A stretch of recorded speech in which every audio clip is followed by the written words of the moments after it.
سچی کہانیوں میں دلچسپی رکھنے والے سامعین السلام علیکم۔ میری آج کی کہانی ایک ایسی عورت کی کہانی ہے جو شادی کے بعد اپنے شوہر کو اپنی جاگیر سمجھتی ہے اور اسے اپنے سب رشتہ داروں سے دور کر دیتی ہے، لیکن آخر میں خود اس کے ساتھ کیا ہوتا ہے، ایک دلچسپ سچا واقعہ۔ امید کرتی ہوں کہ آپ کو یہ کہانی ضرور پسند آئے گی۔ اگر کہانی پسند آئے تو صدقہ جاریہ سمجھ کر اسے ضرور شیئر کیجیے گا تاکہ اچھی اور معیاری کہانیاں زیادہ سے زیادہ لوگوں تک پہنچ سکیں، اور ساتھ میں چینل کو سبسکرائب کر لیجیے تاکہ چینل کی ہر نئی اپڈیٹ آپ کو مل سکے۔ تو چلیں سنیں کہانی۔ پلیز شیزا، تھوڑا خیال کیا کرو، چیزوں میں گھی تھوڑا کم ڈالا کرو۔ مجھے جاب مل نہیں رہی، حالات بہت خراب ہیں، تم بھی میری بات نہیں سنتی ہو، سلمان پاس بیٹھا سمجھا رہا تھا شیزا کو۔ شیزا غصے سے بولی، دیکھو سلمان، اب بھوکے تو ہم رہ نہیں سکتے، گھی کم ڈالو، نمک کم ڈالو، روٹی کم کھاؤ۔ کیا پابندی لگاؤ گے تم ہم پہ سلمان؟ اتنے ہی تنگ ہو تو اپنے بھائی اور ماں سے الگ ہو جاؤ نا۔ سلمان تھوڑا آرام سے بولو شیزا، خدا کا واسطہ ہے، امی سن لیں گی، انہیں کتنا دکھ ہوگا۔ تو سننے دو، میری زندگی جہنم بنا رکھی ہے تم لوگوں نے۔ بھائی کی پڑھائی کا خرچہ بھی تم اٹھاتے ہو، ماں کی دوا کا خرچہ بھی تم اٹھاتے ہو، اور اگر میں کچھ بولوں تو غریبی کا رونا شروع کر دیتے ہو۔ دیکھو سلمان، میں پڑھی لکھی لڑکی ہوں، میں یوں گھٹ گھٹ کر زندگی نہیں گزار سکتی، فیصلہ تم کو ہی کرنا ہے۔ اب یا تو مجھے اپنی ماں کے گھر چھوڑاؤ یا پھر اپنی ماں اور بھائی سے الگ ہو جاؤ۔ سلمان کھانا کھا رہا تھا، اس نے کھانے کی پلیٹ سائڈ پہ کر دی اور بولا، میں سارا دن تھکا ہارا آتا ہوں اور گھر آ کر تمہاری بکواس سننی پڑتی ہے۔ سلمان کھانا چھوڑ کر چلا گیا۔ اتنے میں سلمان کا چھوٹا بھائی ارمان آ گیا۔ بھابھی کیا بنا ہے آج کھانے میں؟ شیزا منہ بنا کر بولی، دال بنائی ہے۔ ارمان پاس بیٹھتے ہوئے بولا، بھابھی جلدی سے کھانا دے دیں، بہت بھوک لگی ہوئی ہے۔ شیزا نفرت بھرے لہجے میں بولی، ہاں ہاں کیوں نہیں، نوکرانی ہوں تم لوگوں کی، جس کو دیکھو مجھے آرڈر دے رہا ہے، جاؤ خود ڈال کر کھا لو۔ ارمان مسکرانے لگا، بھابھی آپ ناراض کیوں ہوتی ہیں، میں ڈال کر کھا لیتا ہوں نا خود ہی۔ شیزا غصے سے اٹھی اور کمرے میں چلی گئی۔ اپنی ماں کو فون کیا، ماما بہت تنگ ہوں یہاں میں، کبھی سلمان کی باتیں سنوں، کبھی وہ بات بات پہ ٹوک دیتا ہے، یہ کھاؤ یہ نہ کھاؤ، اور اس کی بڈھی ماں نہ مرتی ہے نہ جان چھوڑتی ہے۔ ماں نے سمجھایا، سلمان سے بات کرنی تھی نا، کی تھی سلمان سے بات ماما، وہ میری بات ماننے کو تیار ہی نہیں ہے۔ شیزا کی ہمیشہ سے یہ خواہش تھی کہ سلمان الگ گھر لے لے اور ہم الگ ہی رہیں۔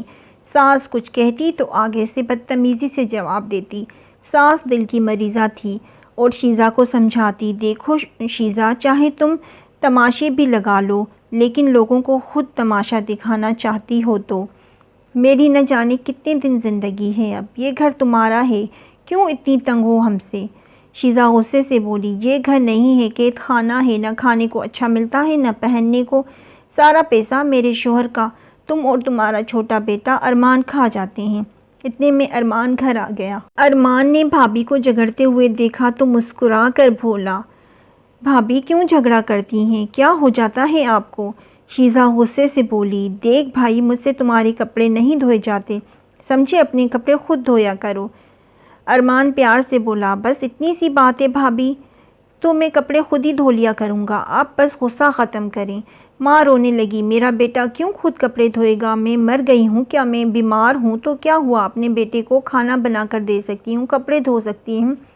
سلمان ماں کے پاس جا کر بیٹھ گیا، ارے ماں، بھابھی کی باتوں کا غصہ نہ کیا کرو، بھابھی نئی نہیں ہے نا ہمارے ساتھ، یہاں ہمارے ماحول میں ڈھلنے میں ذرا وقت لگے گا، اور ویسے بھی میں بھابھی کی ذمہ داری نہیں ہوں، بھابھی صرف بھائی کے کام کیا کرے کیونکہ وہ ان کے شوہر ہیں، میں تو ان کی ذمہ داری نہیں۔ ماں نے سمجھایا، بیٹا ارمان، تم بھی جلدی سے اچھی سی نوکری تلاش کر لو، اس کے بعد میں تمہاری بھی شادی کر دوں، کیونکہ زندگی کا کچھ پتہ نہیں۔ شیزا رات کو پھر سلمان کے ساتھ لڑائی کر رہی تھی، مجھے شاپنگ پہ لے چلیں۔ سلمان نے کہا، تم سمجھتی کیوں نہیں ہو، میری جاب ابھی کنفرم نہیں ہے، جب جاب پکی ہو جائے گی تو میں تمہیں ضرور جو ہے شاپنگ پہ لے چلوں گا۔ سلمان سب سے پہلے تمہاری ماں اور بھائی سے الگ ہوں گے۔ سلمان مجبور تھا، کرتا تو کیا کرتا، کیونکہ وہ شیزا سے پیار بھی بہت کرتا تھا۔ شیزا شادی سے پہلے ایک پرائیویٹ بینک میں جاب کرتی تھی، لیکن سلمان کے کہنے پر اس نے یہ جاب چھوڑ دی تھی۔ کچھ دن گزرے، سلمان کی جاب لگ گئی، تنخواہ بھی کافی اچھی تھی۔ شیزا بہت خوش تھی۔ شیزا کے اصرار پہ سلمان نے ماں سے بات کی۔ ماں، شیزا الگ گھر میں رہنا چاہتی ہے۔ جس کمپنی نے مجھے جاب دی ہے وہ مجھے گھر بھی دے رہے ہیں۔ آپ لوگوں کو میں ہر مہینے خرچہ دیتا رہوں گا۔ ارمان بھی پاس بیٹھا ہوا تھا۔ ماں کچھ کہنے ہی لگی تھی مگر ارمان مسکرا کے بولا، ارے بھائی جان، کوئی بات نہیں، بھابھی اپنے ماں باپ کے گھر لاڈلی سی ہوگی، ہمارے ساتھ ایڈجسٹ نہیں کر پا رہی ہے تو کیا ہوا، آپ الگ گھر میں جا کے خوش رہ سکتے ہیں تو آپ الگ ہو جائیں۔ سلمان ارمان سے ہاتھ ملا کر بولا، تم دھیان سے پڑھنا، میں تم کو ہر مہینے پیسے دیتا رہوں گا۔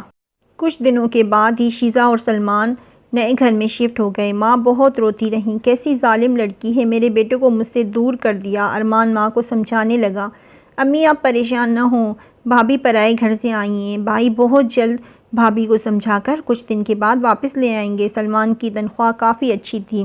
شیزا بہت خوش تھی۔ شیزا اب زیادہ تر کھانا باہر سے ہی منگواتی تھی۔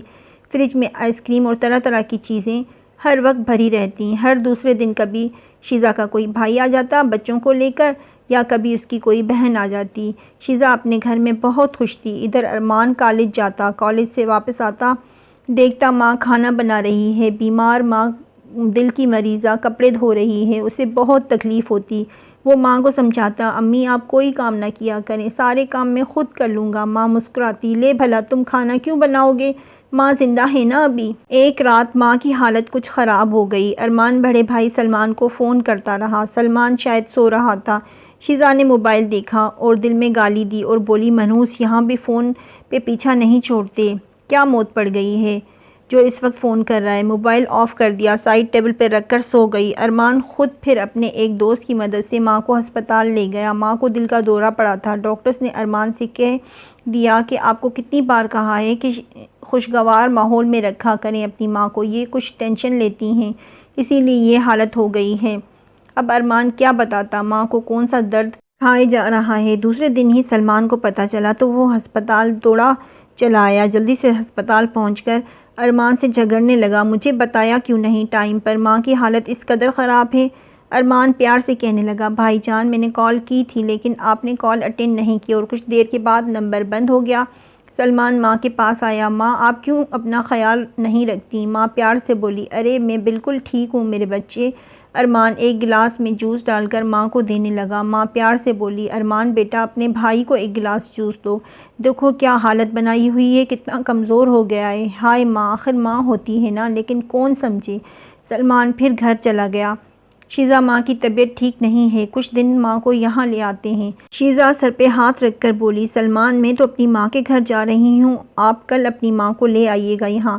سلمان خاموش ہو گیا۔ ارمان ماں کے علاج کے پیسوں کی خاطر پارٹ ٹائم جاب کرنے لگا، اپنے اور ماں کے کپڑے خود دھوتا، کھانا خود بناتا، برتن واش کرتا، جھاڑو پوچھا کرتا، گھر کے کام کرتا، لیکن ساتھ ساتھ اپنی پڑھائی کو بھی جاری رکھا۔ آج ارمان نے بہت زیادہ کام کیا تھا، اس کے ہاتھوں میں چھالے پڑ گئے تھے۔ ماں نے پوچھا، پتر ٹھیک تو ہو نا؟ ارمان مسکرانے لگا، ہاں امی جان بالکل ٹھیک ہوں۔ ماں تھی نا، سمجھ گئی تھک گیا ہے، کہنے لگی، جا بیٹا سو جا کر۔ ارمان چارپائی پہ لیٹا سو گیا۔ جب ارمان سو گیا تو ماں اٹھی، دیکھا ہاتھوں پہ زخم تھے ارمان کے۔ ماں ہاتھ چوم کر رونے لگی، ہائے میرے وقتوں کے مارے پتر، ماں صدقے جائے، اللہ تیری سب مشکلات آسان کرے۔ ماں کو بیٹے کا اتنا دکھ لگا کہ وہ درد برداشت نہ کر پائی اور دل کا دورہ پڑنے سے چل بسی۔ ارمان صبح اٹھا، ماں اوندھے منہ زمین پہ پڑی تھی۔ ماں کے جانے کے بعد ارمان بالکل اکیلا ہو گیا۔ سلمان نے شیزا سے کہا کہ ہم ارمان کو اپنے ساتھ رکھ لیتے ہیں۔ شیزا کسی طور راضی نہیں تھی مگر سلمان کی ضد کے آگے شیزا آخر مان گئی۔ ارمان کا ہاتھ پکڑ کر بڑا بھائی اپنے ساتھ اپنے گھر لے آیا۔ ارمان جانا نہیں چاہتا تھا، بھائی جب ماں کو ساتھ نہیں رکھا تو میں کیوں رہوں؟ سلمان نے ماں کا واسطہ دیا، ارمان مان گیا، ساتھ چلا گیا۔ بھابھی سے سلام کیا لیکن بھابھی نے سیدھے منہ جواب تک نہ دیا۔ بھابھی کھانا بناتی لیکن ارمان کھانا باہر سے ہی کھاتا۔ سلمان نے سمجھایا، ارمان ایسا نہ کرو۔ ارمان مسکرایا، بھائی میں بھابھی کی ذمہ داری نہیں ہوں۔ شیزا تو خوش تھی، بھاڑ میں جائے، نہیں کھاتا تو اچھا ہے۔ ارمان کپڑے دھو رہا تھا، شیزا کی بہن آ گئی، ارمان کو دیکھ کر مسکرانے لگی، بھائی آپ کپڑے خود دھو رہے ہیں؟ شیزا نے بہن کو آواز دی، آ جاؤ چھوٹی، کس مفت خورے سے منہ لگا رہی ہو؟ ارمان چپ رہا۔ بھابھی نے باہر سے کھانا منگوایا، دونوں نے مل کے انجوائے کیا۔ ارمان دیکھتا بہت اداس ہوتا، بھائی بیچارے کتنی مشکل سے کماتے ہیں اور بھابھی اپنے میکے والوں اور اپنی دوستوں کے ساتھ مل کر عیاشی کرتی ہیں۔ ارمان نے بھابھی کو سمجھانا چاہا، بھابھی ایک بات کہوں، سلمان بھائی کو میں نے بابا کی طرح دیکھا ہے، وہ بہت دکھ دیکھ چکے ہیں، بہت برا وقت جھیلا ہے انہوں نے بابا کے جانے کے بعد۔ بھائی مشکل سے کماتے ہیں اور آپ یوں عیاشی کرتی ہیں، وقت ہمیشہ ایک سا نہیں رہتا۔ بھابھی کچھ بھائی کے حق حلال کی کمائی کو سنبھال کر چلائیں، یوں فضول خرچی نہ کریں۔ سلمان رات کو گھر آیا، شیزا رو رہی تھی، سلمان مجھے یہاں نہیں رہنا۔ سلمان ڈر گیا، کیا ہو گیا ہے میری جان آپ کو؟ شیزا روتے ہوئے بولی، آپ کا بھائی۔ سلمان حیرت سے، ہاں کیا میرا بھائی؟ وہ آج میری چھوٹی بہن جب نہا رہی تھی، آپ کا بھائی بھی چھپ کر اسے دیکھ رہا تھا، میں نے دیکھ لیا اسے، تو وہ تو میری طرف بھی عجیب نظروں سے دیکھتا ہے۔ سلمان گالی دے کر بولا، بکواس نہ کرو شیزا۔ شیزا روتے ہوئے بولی، اگر میرے بھائیوں کو یہ پتہ چلا تو برا ہوگا۔ سلمان میں جھوٹ نہیں بول رہی۔ سلمان شیزا کے آنسو دیکھ کر سمجھ گیا سچ بول رہی ہے شاید شیزا۔ ارمان واپس آیا گھر تو سلمان نے ارمان کے منہ پہ تھپڑ مارا، کتنے بے غیرت انسان ہو ارمان، تم دفع ہو جاؤ میرے گھر سے، اپنی بھابھی پہ غلط نگاہ رکھتے ہو۔ ارمان سمجھ گیا تھا بھابھی جیت گئی ہیں۔ ارمان بھائی کی آنکھوں میں دیکھ کر بولا، بھائی جس ماں کا دودھ آپ نے پیا ہے اسی کا میں نے بھی پیا ہے، کیا آپ کو لگتا ہے کہ ہماری ماں کی تربیت ایسی ہو سکتی ہے؟ سلمان نے دھکے دے کر گھر سے نکال دیا۔ ارمان روتے ہوئے واپس اپنے پرانے گھر آ گیا۔ ارمان بہت برے دن گزار رہا تھا، ادھر بھابھی اور بھائی اپنی زندگی میں عیاشی کرنے لگے تھے۔ ارمان بہت روتا تھا۔ پھر ایک دن دوست نے بتایا کہ یار پولیس میں سب انسپکٹر کی بھرتیاں آئی ہیں، تم بھی اپنی قسمت آزما لو۔ ارمان بولا، یار اس ملک میں رشوت اور سفارش کے بنا کچھ نہیں ہوتا اور میرے پاس دونوں نہیں ہیں۔ دوست نے زبردستی فارم فل کروا کے جمع کروا دیا اور پھر ایک دن ارمان کو فون آیا، آپ کو سب انسپکٹر کے لیے سلیکٹ کر لیا گیا ہے۔ ارمان کو تو یقین ہی نہیں ہو رہا تھا، ادھر بڑے بھائی کو اللہ نے دوسری بیٹی عطا کی تھی۔ ارمان بھائی کو بتانا چاہتا تھا، اپنی خوشی میں، اپنی کامیابی میں اسے بھی شریک کرنا چاہتا تھا، مگر وہ خاموش رہا اور وہ 6 ماہ کی ٹریننگ کے لیے چلا گیا۔ بھائی کو کچھ نہ بتایا، گھر کو تالا لگا دیا۔ پھر قسمت نے رنگ بدلا، اللہ کی لکھی تقدیر نے کھیل کھیلا، وقت کی آندھی چلی۔ شیزا سلمان سے پتہ نہیں کب سے کہہ رہی تھی کہ یہ بائیک بیچ کر گاڑی خرید لیں۔ آج صبح جب سلمان گھر سے نکلا، شیزا کا شوہر ایک روڈ حادثے میں فوت ہو گیا۔ انسان کی تقدیر کیسے بدل جاتی ہے۔ شیزا اپنے بھائیوں کے در پر آ پڑی، بہن اور اس کے 2 بچوں کی ذمہ داری آخر کوئی کب تک اٹھاتا۔ بھائی بھابھیاں 6 ماہ میں ہی بیزار ہو گئے۔ بھائیوں نے ایک بوڑھے کا رشتہ تلاش کیا اور شیزا کی شادی سے طے کر دی۔ ارمان کو شادی والے دن کسی نے بتایا تو وہ وہاں پہنچ گیا۔ بھابھی بہت رو رہی تھی۔ ارمان نے بھابھی سے کہا، میں اپنے بھائی کی اولاد کو کسی اور کے حوالے نہیں کر سکتا، میں آپ کا سہارا بننا چاہتا ہوں، آپ مجھ سے نکاح کر لیں۔ یوں شیزا اور ارمان کا نکاح ہو گیا۔ زندگی کی اتنی بڑی ٹھوکر کھانے کے بعد شیزا کو اللہ نے ہدایت دی اور وہ اب اپنی غلطیوں کی ہر وقت اللہ سے معافی مانگتی ہے۔ اللہ اسے معاف فرمائے۔ آپ بھی اس کے لیے دعا کیجیے گا۔ اگر آپ کو ہماری یہ کہانی پسند آئی ہو تو اسے لائک ضرور کیجیے گا اور ہمارے چینل کو سبسکرائب کیجیے تاکہ چینل کی نئی اپڈیٹ آپ تک پہنچ سکے۔ شکریہ، اللہ حافظ۔